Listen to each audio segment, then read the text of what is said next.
बाबा साहब अम्बेडकर ने भारत को प्रजातंत्र दिया और भारतीय जनता पार्टी ने देश को पर्ची तंत्र दिया।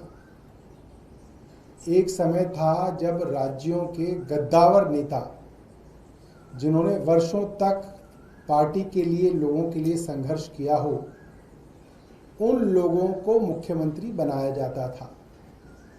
मगर भारतीय जनता पार्टी का पिछले कुछ सालों का रिकॉर्ड दिखाता है कि राजस्थान के अंदर वसुंधरा राजे सिंधिया हों या मध्य प्रदेश के अंदर शिवराज सिंह चौहान हों या कोई और राज्य हो, बड़े बड़े नेताओं को दरकिनार करके किसी ऐसे व्यक्ति को मुख्यमंत्री बनाया जाता है जिसके बारे में कोई कल्पना भी नहीं कर सकता। ये शुरुआत हुई थी खट्टर जी के साथ, फिर ये गुजरात में हुआ, फिर ये मध्य प्रदेश में हुआ, फिर ये राजस्थान में हुआ। पर्ची निकाल के दे दी जाती है कि भाई इनको मुख्यमंत्री घोषित कर दो, और पर्ची मुख्यमंत्री की ये जो नई परिपाटी है ये चल रही है। दिल्ली में भी ऐसा ही हुआ। भारतीय जनता पार्टी के बड़े बड़े नेताओं के नाम चलते रहे कि ये मुख्यमंत्री बनेंगे, ये मुख्यमंत्री बनेंगे। जब 3 विधायक चुन के आए 70 में से, उन 3 विधायकों ने संघर्ष किया। फिर 8 विधायक चुन के आए, उन 8 विधायकों ने संघर्ष किया। इनमें से किसी विधायक को मुख्यमंत्री लायक नहीं समझा गया। एक ऐसे नाम को मुख्यमंत्री बनाया गया जिसके बारे में कभी सोचा भी नहीं था। खैर, हमने सोचा कि जरूर कुछ ऐसा होगा, भारतीय जनता पार्टी को कुछ दिखा होगा। मगर कल से जो फोटोज सोशल मीडिया पे घूम रही हैं, उससे ये पता चलता है देश की राजधानी, दुनिया के सबसे बड़े प्रजातंत्र की राजधानी की मुख्यमंत्री एक रबर स्टैंप मुख्यमंत्री हैं।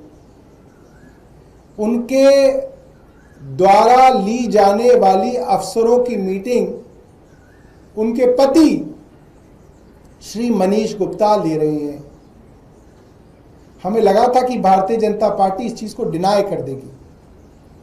वो कहेगी नहीं, जैसे कई बार कहते हैं, नहीं ये फोटो फैब्रिकेटेड है, ये फोटो झूठी है। मगर कल भारतीय जनता पार्टी के प्रवक्ता, प्रदेश अध्यक्ष, सबने इस फोटो को एक्नॉलेज किया और इस चीज को जस्टिफाई करने की कोशिश की। तो क्या हो गया? अगर परिवार में पति अपनी मुख्यमंत्री पत्नी की जगह अफसरों की मीटिंग ले रहा है तो क्या हो गया? मैं हैरान हूं कि भारतीय जनता पार्टी ये बात कह रही है। मेरा एक सवाल है, रेखा गुप्ता जी के पति मनीष गुप्ता सरकार में किस पद पे हैं? वीरेंद्र सचदेवा जी हमें बताएं। और अगर वो सरकार में किसी पद पे नहीं है तो किस हैसियत से वे सरकारी अधिकारियों की और सीनियर अधिकारियों की मीटिंग ले रहे हैं? जब भी आप विधायक बनते हैं, मंत्री बनते हैं, मुख्यमंत्री बनते हैं, एक बहुत पायस और एक बहुत इंपॉर्टेंट इवेंट होता है जिससे पहले आप कुछ नहीं कर सकते। उसको कहते हैं शपथ, गोपनीयता की शपथ, पद की शपथ, सत्यनिष्ठा की शपथ, संविधान की शपथ। वो शपथ रेखा गुप्ता जी को कराई गई है। वो ओथ उनके पति मनीष गुप्ता जी ने नहीं ली है। जब शपथ पद की रेखा गुप्ता जी ने ली है तो सरकारी कामों के ऊपर डिस्कशन और आदेश उनके पति कैसे दे सकते हैं? ये संभव ही नहीं है। ये कानूनी रूप से पूरी तरीके से इलीगल है, गैर कानूनी है। ये भारतीय जनता पार्टी की घर की पंचायत नहीं है।